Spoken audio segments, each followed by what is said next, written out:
Virgo, Sun, Moon and Rising, here is your Tarotscope for the week ahead.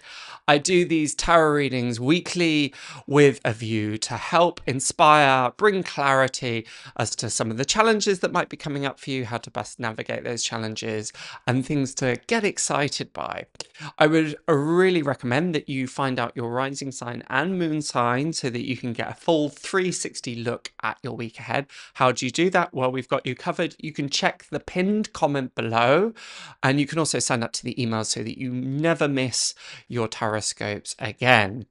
This week for you, Virgo, looks amazing. Probably one of the best that you've had in a while. I kept turning over the cards thinking, where's the dud note? Where's the bum note that's going to spoil all of this? And there isn't really one at all.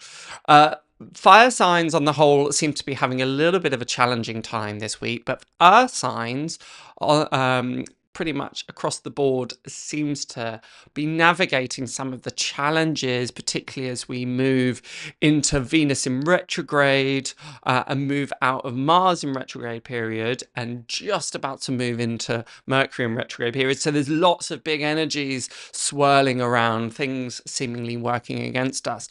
But the fact that you're able to stay cool, calm and collected this week, Virgo, is going to prove so useful, so helpful.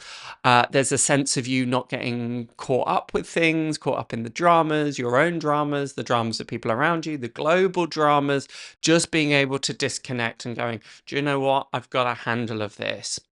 Why I say this largely is that we have the Page of Pentacles, the Ace of Pentacles, and the Queen of Pentacles. There's such an emphasis on this pentacle, and I always see the Ace of Pentacles almost like a zoomed up version of what the Page of Pentacles and the Queen of Pentacles are holding.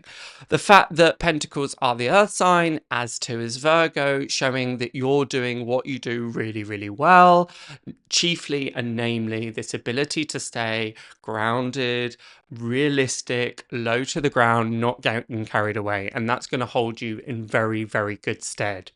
It's also a week, Ace of Pentacles is all about expansion, about receiving gifts. It's about things becoming manifest, planting seeds, all of those themes. And that seems to really be shining through this week as well. So I would really invite you to enter into the next 7 days with an open heart and open arms.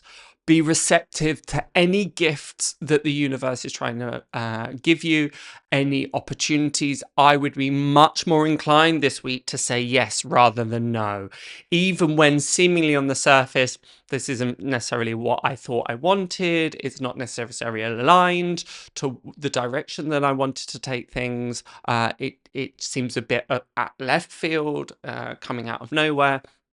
But regardless of all of that, there's a wonderful, wonderful book called The Surrender Experiment by Michael A. Singer. And one of his philosophies was trying to take his personal wants out of the way and just assuming, well, if the universe has brought this to me, if it's coming across my path, then there's obviously a reason for it. And I would really encourage you to do exactly that. It's a great time to be planting seeds, so starting any new projects, any new work, any new ideas. A good time to be investing in yourself as well, and particularly investing within the home. I do feel that you will be kind of spending pennies this week to save pounds later. That's the sense. So even though on the surface it might not, it doesn't, I don't think that would necessarily feel like a bad investment by any means, but it may just feel like, oh, is this the right time? Can I really afford to do this? Should I be penny pinching a little bit? I would really look at those things. It's not necessarily about being kind of carefree with your finances, laissez-faire, and just say, oh, I'm sure it's fine, I can go and buy that handbag, I can go and buy that coat. That's not necessarily what I'm saying, but anything that will pay dividends in the long run will be really, really valuable. And that doesn't necessarily just have to be in the material sense. As I mentioned, this could be new projects, new ideas that you're investing your time, but whatever you're putting your energy into this week seems as though it will pay dividends later on. season. The fact that we've got the Queen of Pentacles, I always see the Queen of Pentacles as very much connected to the home, a resourcefulness. So it may be a time to beautify the home or make adjustments around the home. That could be as simple as decluttering or reorganization, just getting ready for that spring energy. But there is a real sense with that Queen of Pentacles and that Page of Pentacles about resourcefulness and making a little go a long way. So please don't let financial considerations be what is holding you back. Don't get into this mindset, oh, well, I can't do that because the finances aren't quite in a line. I feel that there is fortune for you here, and particularly that adage, fortune favors the brave. What is really great to see, it just gets better and better. We have the Nine of Cups as well for you, Virgo, the Lord of Satisfaction. It's always the trophy room. Sometimes there's a danger of getting a bit carried away or counting chickens before they've hatched. But in this instance, I don't get that impression by any means. And what's really nice to see is that his feet are firmly planted on the ground. So one of the dangers of the Nine of Cups is there's a bit of idealism going on and resting on one's laurels, but in this instance absolutely not. I feel that yeah, just things hopefully are going to feel really smooth and run really smoothly, and if they're not, if it doesn't feel that they are, well, is there perhaps a little bit more surrender that needs to come in? Is there a bit more acceptance? Is there more spiritual trust that you need to cultivate? This isn't about, as I mentioned, flight of fancy, fanciful ideas and just going, oh, I'm sure everything will sort itself out. Of course it will, but there can sometimes be a willful avoidance or a willful ignorance that plays a part. And that doesn't feel it because you've got that very grounded, very centered energy.